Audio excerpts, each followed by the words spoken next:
Hello mga Miss Kalagulagu, how are you guys? So yan, ang tagal-tagal ko rin hindi nakapag-video-video, mini-mini vlog kasi masyadong naging busy si Miss Jenny Lagulagu. Kasi nga guys, alam mo yun, minsan dumadating tayo sa point na bakit meron pa ganun-ganun? Dumadating tayo sa point na alam mo yun, yung wala ka naman gaanong iniisip, pero bakit yung pakiramdam mo sobrang bigat or bumigat lang talaga yung katawan ko, guys. Pero ramdam ko rin na tumaba ako, lumaki yung katawan ko, tignan nyo nga yung face ko, lalong lumaki na naman. Sabi ko, bakit parang namabanggaran yung face ko, namamaga yung ilong ko, oh my gosh.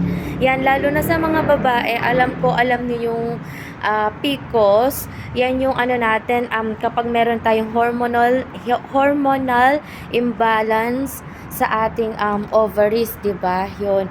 So 2 months akong hindi nagme-mens. So tapos meron akong excessive hair na ayan, tas nagka-pimples ako, guys.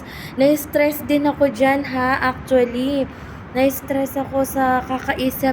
Meron ako mga parang may mga itim na tigyawat, yung parang mayroon silang tigyawat sa loob na ano ba to, na parang may blackheads, ganon. Titirisin ko siyang ganon, tapos enjoy na enjoy ako, guys, kapag kukunin ko sila, tapos titirisin ko pa sa dalawang ano ko, kuko, ganon.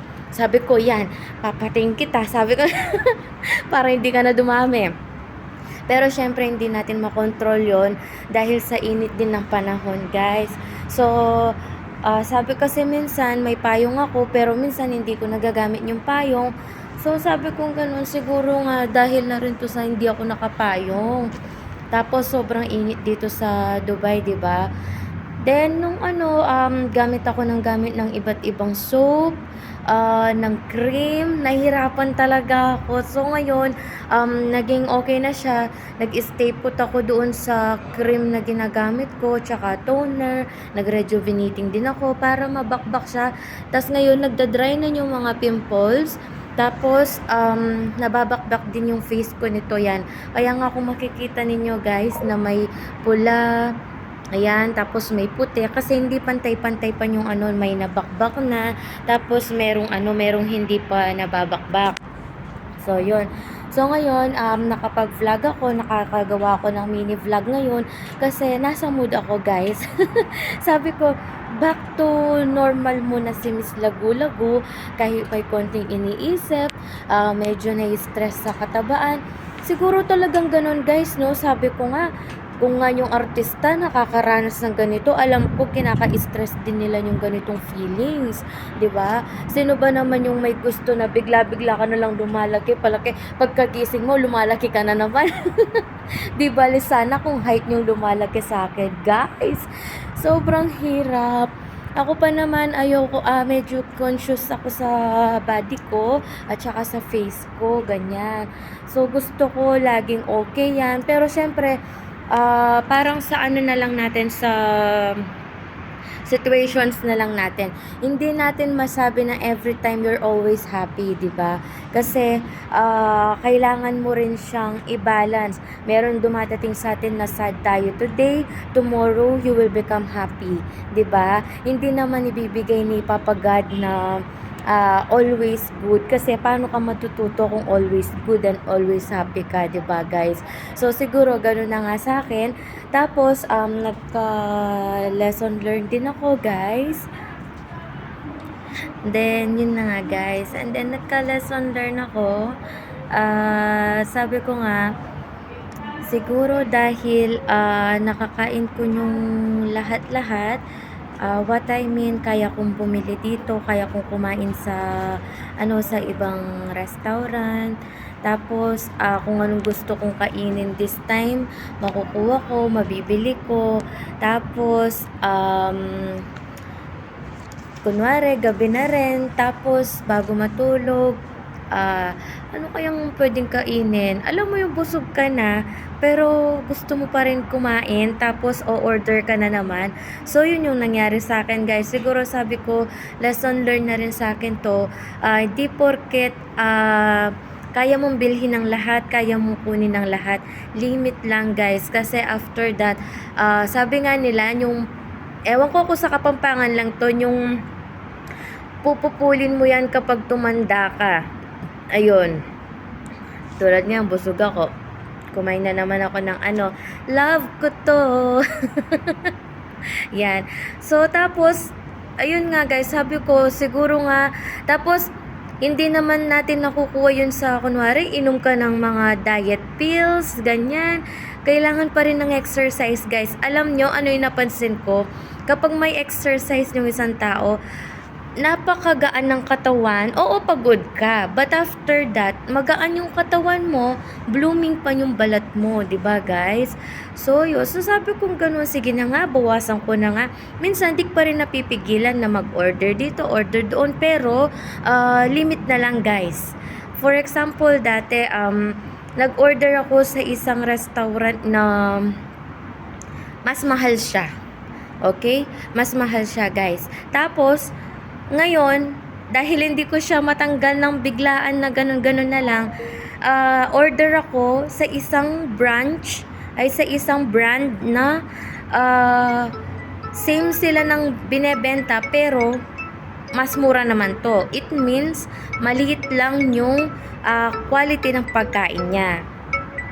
So, yun guys. So, moral lesson, yun na nga, yung kahit gano'n mo nakukuha lahat, huwag mo kunin ng lahat. Magtira ka, mag-share ka sa iba, guys.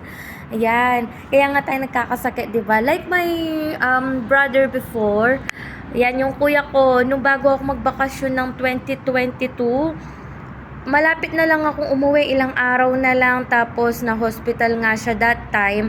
Dala rin ng, ayun, kasi syempre may negosyo siya, tapos nabibili ang lahat, gusto niyang kainin, yan, sige lang, walang iniisip. Syempre kapag nag-enjoy ka, minsan hindi mo na alam yung limitations mo, guys, 'di ba? Alam niyo yan. Tamaan, wag magalit. Yan. Tapos alak dito, yan. Tapos, yung mga matatabang kinakain. Hanggang ngayon, ganun pa naman ako minsan, guys. No, not it means sa alak, ha. Wala na yung alak sa akin. Kasi, nung nag-Dubai ako, guys, mahirap bilhin yung alak. Oo, kapag bago ka dito, talagang nag-a-adjust ka. Mawawala lahat ng bisyo mo. Kung hindi, mafo-focus ka lahat sa work sa ibang bansa. And then, ngayon na lang nakakapag-alak-alak ako kapag nasa bahay lang, pero hindi nakikipag-inuman sa ibang bahay, sa ibang kasama, ganun. Pero na lang sa club minsan. Ayun. Tapos, hindi naman ako siguro mga after 8 months, 9 months, 10 months, doon ako guys, nakakapag-alak-alak na may kasama sa labas. Tulad before, yung relatives ko, kasama ko sila, mga pinsan ko, asawa ng pinsan ko, ayan, yung partner ko. Tapos, nagano lang ako, pa-chill-chill lang minsan, pero not it means all the time ako nag-aalak, hindi. Tapos, yung matatabang pagkain, guys, oh my gosh, yan, dyan ako malakas. Kahit isali mo pa ako sa mukbang. Minsan nauubos ko talaga, guys. Minsan nagpapaluto talaga ako ng crispy pata, sisig, kare-kare, lengua sa Kapampangan. Ewan ko rin sa Tagalog, no? Yung dila ng ewan ko, dila yun, dila ng baka, dila ng baboy. Imposible na ako dila ng manok. So, yun na nga. Kaya, tulad ngayon guys, medyo hinihingal ako. So, sabi ko, magbalik ako maggawa ng small video muna para i-share ko rin yung napapagdaanan ko, 'di ba? Alam ko naman na I'm sure na napapagdaanan nyo rin to, guys. Oo, marami sa atin na nahihirapan ding magpapayat, guys. So, mamaya i-start namin na walking kami sa park. Oo, kasi sabi ko, maglakad na tayo kasi this week starting like Monday until this Sunday. Ngayong binavlog ko to guys, Sunday ngayon. It's September 24, 2023. This is our last cheat day, but I think cheat day in the half day only. Because mamayang gabi, mag-start na kami na magsasalad kami. Yes, mag-walking kami mamaya sa park. Maybe 1 round, 2 rounds kasi guys, it's 2,000 meter I think that one. O tapos ano pa ba? Sabi namin pagka-uwi kakain na lang ng salad. Kasi kung kakain muna kami and then maglalakad, parang hindi maganda kasi baka sasakit yung tiyan namin or appendicitis nga ba yun? Oo. So, tapos sabi ko, sige, walking na lang muna tayo. And then ako, tatakbo ako. Tapos, after nun, magkakain na lang ng salad. Wala na munang iba't ibang foods. Yun. So, yun na muna sa ngayon, guys. Thank you for watching. Kaya, tuloy-tuloy muna kayo manood sa aking mini vlog. I-vlog ko yung nangyayari sa buhay ko na tumataba si Miss Lagu-Lagu.